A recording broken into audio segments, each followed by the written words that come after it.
On November 3rd, 2023, Jay Weinberg walked on stage with Slipknot at the Hell and Heaven Festival in Mexico. At the time, nothing suggested this would be his last performance with the band. Once the show was done, the band went home and each member got ready for a break in Slipknot's schedule.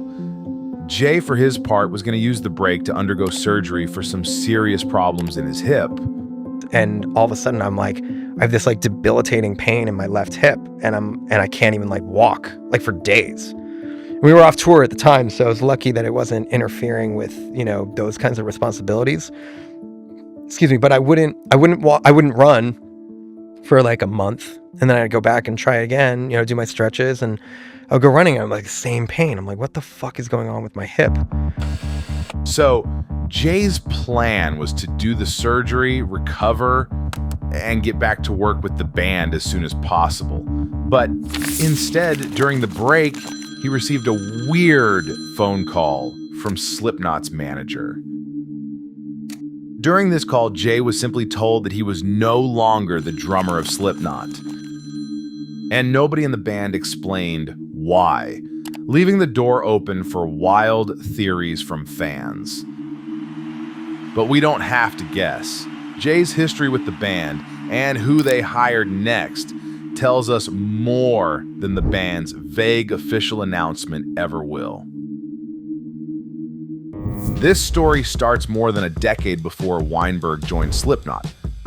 His father, Max Weinberg, was the longtime drummer for Bruce Springsteen and the band leader on Late Night with Conan O'Brien. Well, as you may already know, Max Weinberg, the guy who's usually our drummer, band leader, is taking a break from our show to go on a world tour with Bruce Springsteen and the E Street Band. He's out with them right now, and tonight, this is the big thing. In 2001, Slipknot performed on the show, and when Max came home, he told his son that he had just seen a band that sounded insane. Jay was around 10 years old, but quickly became obsessed. My parents wanted to show me and my sister the world through music and through art. Eventually, his father was able to take Jay to meet the band backstage after one of their shows. I mean, to be honest, the first time I met Slipknot was because they were on the Conan show promoting their first record, and my dad was like, "Wow, you guys are crazy. My kid's gonna love you guys," and that's how that relationship started. And now you're playing with, that is so cool. There are photos from that night showing Jay in a Corey Taylor mask, looking exactly like what he was, a kid who was finally meeting his idols. It was Halloween night in 2001. The band's second album had just come out. And before that, we had gone to see them play at Ozfest just the summer before. And so we were like, oh, you know, hey, next time you guys come through town, you know, we'd love to come to the show again. You guys are awesome. And it was Halloween night, so I ended up dressing up like Corey for Halloween. My buddy dressed up as Joey. His parents wouldn't let him go to the show. And then that night I came to the show and I just hadn't taken off my costume. And luckily somebody was there with like kind of a fly on the wall, you know, video camera. It's just such a great full circle. Yeah. Right? It's so beautiful. Truth is, Jay grew up with connections most aspiring musicians would gladly sell their soul for. There's no other way to talk about his early career without admitting that being Max Weinberg's son opened doors. For example, when Max couldn't make several Springsteen shows in 2009, 18-year-old Jay stepped in. I started to kind of do stuff, and I filled in for my dad with Bruce, which was a huge undertaking at the time. Of course, that's an opportunity most of us will never have. That's family access, period. But he still had to learn a massive catalog and play it in front of stadiums, standing next to musicians who'd been playing together since before he was born. Like, I started playing drums when I was like 14. 14, right? 14, yeah. Okay, cool. Yeah, I started. So while his dad's connections might have opened doors, he still had to prove he was good enough to walk through them. If I was like messing up on guitar, they could be like, okay, take him out of the mix or whatever. if I'm like messing up on drums, that's impossible, you know? So you. yeah. And like, I do that in front of like a lot of people, like the pressure, I'm just like, fuck that. And Springsteen was never really Jay's thing. That was his dad's world. He actually loved heavier and faster and more violent sounds. I went to go see the band The Used.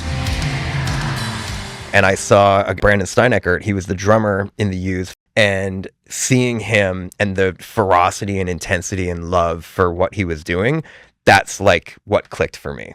For like, I whatever this guy is doing, that's like, I want to do that. Yeah. And so that's where it started to click for me, for drums, for this particular kind of music that I was starting to gravitate towards and find out about, do my research on. By his early 20s, Jay had already put in real time in hardcore and punk.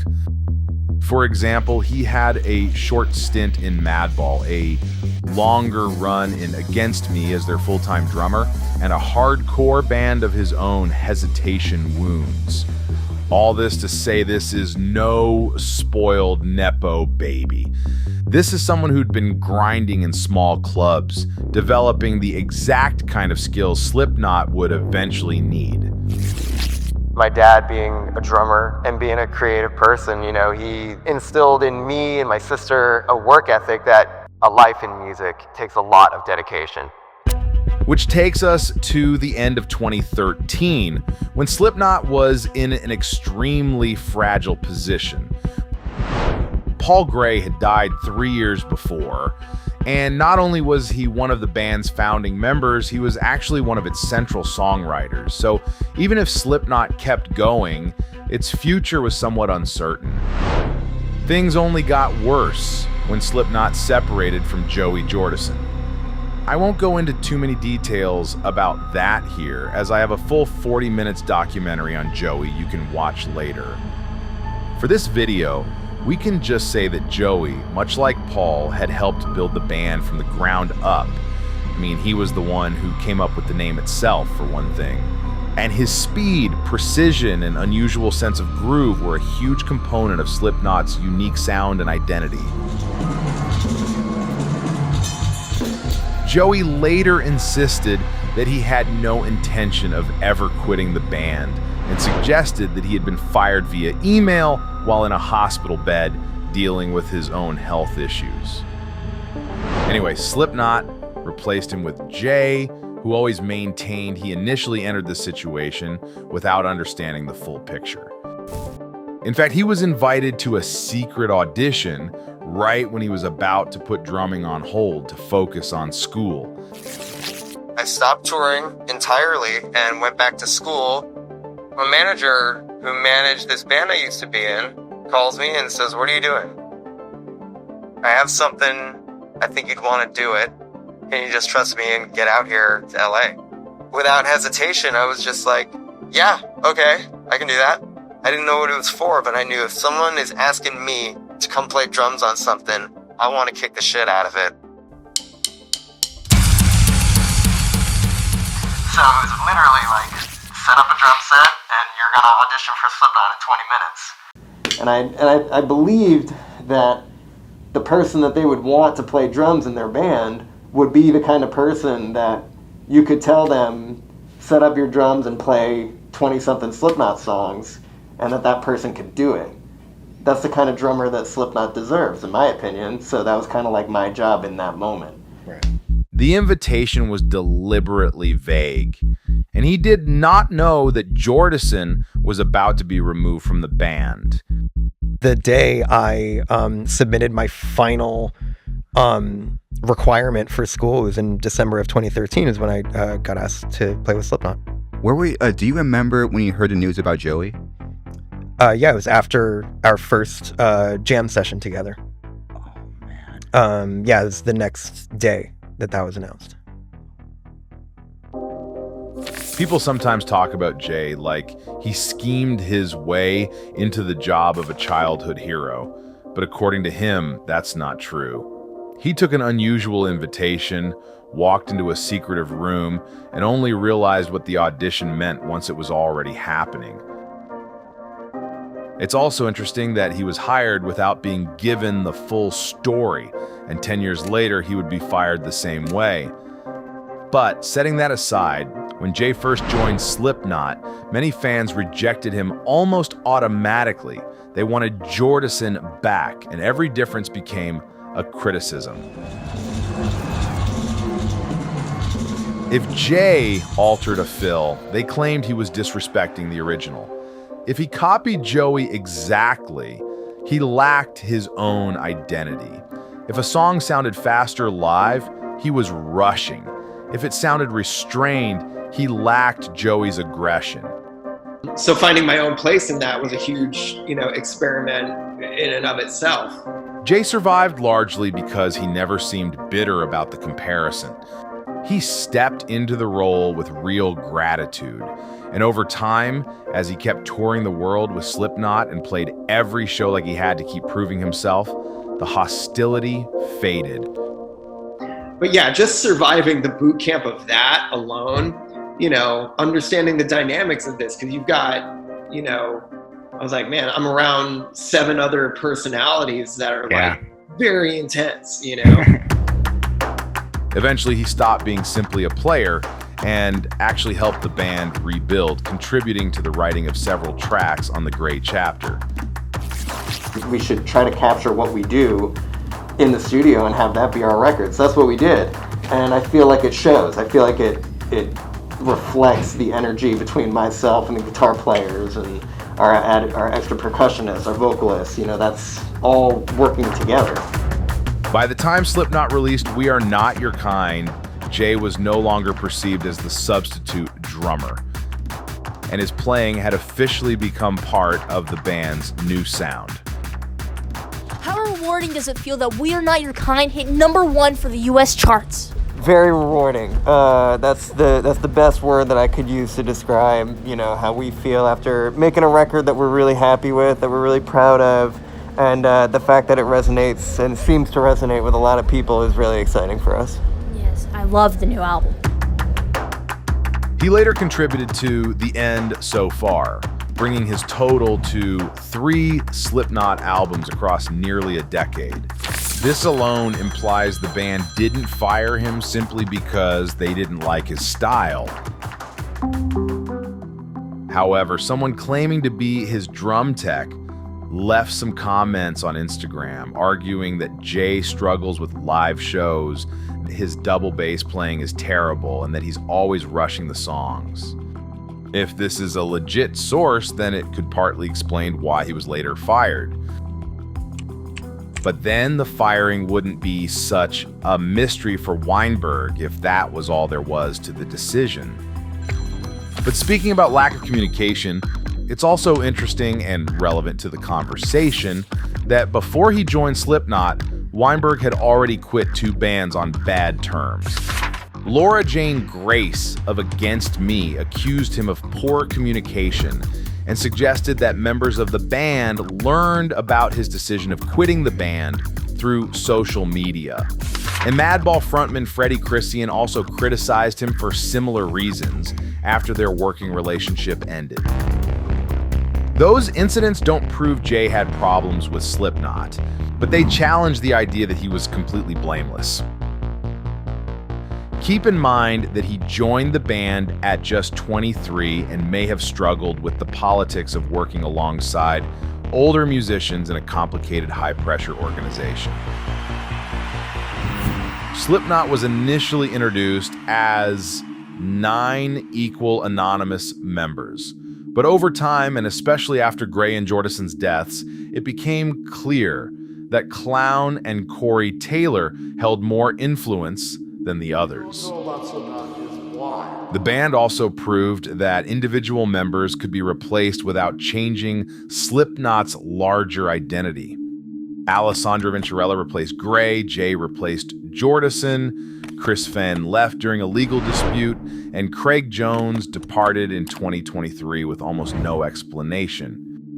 Despite the original image of 9 inseparable members, Slipknot had become an organization that could continue without almost any of them. What made Jay's firing especially shocking was that He had eventually become one of Slipknot's most visible members. He spoke regularly about drumming, collaborated with equipment companies, appeared on podcasts, and engaged openly with fans on social media. His firing also came at a particular moment. After releasing The End So Far, the band left Roadrunner Records. And as I mentioned, Craig Jones left the band itself. All of this while Slipknot's debut was approaching its 25th anniversary, which made it the perfect moment to pause things and rethink the band's trajectory and future. And as I said at the start of this video, Jay was also experiencing severe hip problems. He said Slipknot knew he planned to have surgery during a planned break. But that same break might have given the band, or perhaps we should say Clown and Corey, time to actually rethink their trajectory and make some changes to their sound before recording any new material. Slipknot's official statement did little to explain what was actually going on. The band thanked Jay for his dedication and passion. It said that no one could replace Joey Jordison's original sound, style, or energy, but that Jay had honored Joey's parts and contributed to the previous 3 albums. Then it added that Slipknot was intent on evolving, and to do that, they had made a creative decision to part ways with him. It reads like somewhat of a respectful statement on the surface, but pay attention to how strange the wording is. After nearly 10 years and 3 records, they still defined Weinberg primarily in relation to Jordison. Creative decision sounded specific enough to discourage questions while remaining too vague to answer any of them. It simply told fans that the decision belonged to the band and that the discussion was over. Jay's response arrived later in a Rolling Stone interview, who then details a little bit of what was going on internally with Slipknot at that time, as well as some tensions that may or may not have been present between other members of the band, saying, quote, "It took place, to be quite honest, at the end of a year that was a very difficult year within the band. That might relate to some of those pre-existing tensions before I arrived at the band, sort of coming back. But I'm left with no explanation, just that it's a creative decision and you're no longer the drummer in Slipknot." And what he said from there was, "We would like to release a joint statement with you tomorrow. Take the rest of the day to think about it. I'll be available to you for the rest of the day if you want to talk." Jay then says that understandably, his world bottomed out from under him, and then just 20 minutes later, the band posted their own statement online, despite saying that they want to release a joint statement and that the whole thing was confusing then and it remains the same now. Clown later insisted in a different interview that there were no hard feelings, no anger, and no hatred. We've moved away from the things that don't belong. There's no anger or hate. Nobody's wrong. No one's mad. It's just that we're very aware of us. If you're a Slipknot fan, then you know what that means. The future is very exciting. I'm excited because no one really knows what we're capable of as usual. He continues addressing the Jay situation head on. As far as Jay goes, what people need to know is Jay did not leave the band, and what I want to say is that we're moving on. Like the statement said, we're choosing to do something different. The space that we're in right now is a very, very special place, thought about and generated mostly by the OGs, longstanding members Corey, Mick, Sid, and Jim. It does not sound like Jay committed one catastrophic offense. It sounds like the band decided he had become incompatible with its future. The incompatibility may have involved his playing style, maybe his communication issues, or his health problems, and perhaps several of those factors at once. Then Slipknot auditioned Eloy Casagrande. Eloy had spent more than a decade playing with Sepultura and was already regarded as one of metal's most technically formidable drummers. His style is extraordinarily powerful, but also controlled. Where Jay often appears to throw himself forward through a song, Eloy can produce enormous force while remaining locked into the center of the rhythm. Foi o seguinte, cara, surgiu o convite, foi no começo do ano, Recebi uma ligação do empresário. I'm going to translate this for you. Falando se eu Basically, gostaria de fazer Eloy says Slipknot's management contacted him near the end of 2023 after Sepultura had announced plans to conclude its touring career. He recorded audition videos, was asked to play Eyeless, Purity, and Gematria, then traveled to California in January 2024. He spent around 10 days working with Slipknot, rehearsing full sets and recording new material before being offered the position in early February. This chronology weakens one of the most popular theories that Slipknot had secretly hired Eloy before firing Jay. Clown himself vaguely addressed the selection process in a Reddit comment. What was the process for Eloy's audition? He says this is more or less a private matter. As you can imagine, it's based off the love of what we create. It begins there. So there's a lot of conversations in order to get the final idea on how and why we want to do what we want to do. In this case, it was to jam with Eloy. But the choice of Eloy tells us something important. Slipknot didn't replace Jay with another young drummer whose primary appeal was enthusiasm and familiarity with the catalog. They selected someone known for precision and technical authority.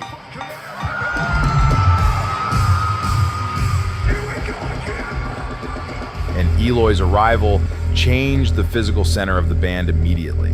His performances were widely praised, especially during the anniversary shows built around Slipknot's 1999 material.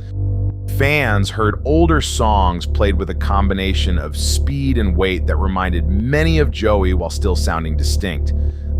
The comparison was brutal for Jay because Eloy was not simply good or technical, he was exceptional. But Eloy's success does not retroactively prove that Jay was a miscast. A new drummer can improve one quality while reducing another. Jay brought enthusiasm and punk momentum and visible emotional investment, while Eloy brings control, technicality, and a deeper pocket.